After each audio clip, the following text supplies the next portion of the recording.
With me now is Dalia El Farra, Palestinian Canadian with family in Gaza. She met with the Prime Minister earlier this year. Good morning. Thanks so much for being with us. Good morning, Marcel. What is the current situation with your family in Gaza? How often are you able to communicate with them? And what are you hearing from them about conditions on the ground? We communicate regularly whenever there is connection between us, but most of my extended family is still in the Khan Yunis area and in Mawasi area, and many have also fled to Rafah. And the situation there is horrific. There's very little access to water, food, medical equipment, medical needs. And as you see on the screen, those images are of family homes that have been destroyed in airstrikes. Just this week alone, we lost almost over 20 members of our family in one airstrike. And just a couple of hours ago, one of those bodies was retrieved after 5 days under the rubble. It's been a nightmare for them, and it's been a nightmare for us watching from afar, from a distance. Yeah, can they get out? Is there any possibility of them leaving Gaza? Not anymore. The border is completely run by Israel now. They've occupied the border. The last of the people who were able to flee Gaza was back in March, I believe. And even then, it wasn't accessible to everyone. It came at a very high cost. But now it's impossible because the border has been shut off. The Rafah border is occupied by Israel, and they're the ones who are preventing anyone from leaving, even those seeking medical treatment, urgent medical treatment. What's day-to-day life like for your family members?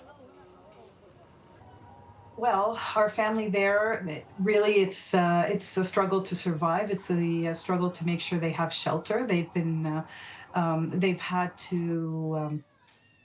had to relocate. Most of them have had to relocate multiple times because they've lost their homes and nowhere is safe. Even the safe area of Al-Mawasi and Rafah, you must have heard of the tent massacres where the airstrikes actually hit the refugee tents in those areas. So really, it's a day-to-day struggle for survival.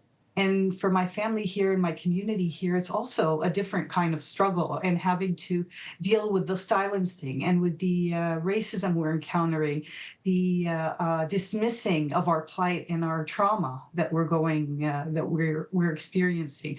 So many of our community here have lost their jobs. They've been doxxed. My son was assaulted by the Toronto police back in March, and I got that call that no parent in the world ever wants to get, that their child is in the emergency room, along with almost 15 others that day, because he was seriously injured.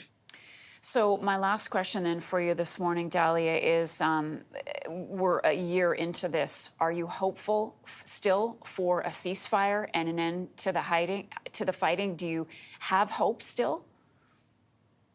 The real hope, if this is to end, the Israeli occupation needs to end. That is the only hope for this to end. We spoke about the hostages just before I came on, and there are no hostages in the West Bank or in Lebanon.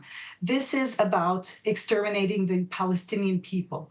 And for the violence and the war to end, the occupation needs to end. So am I hopeful?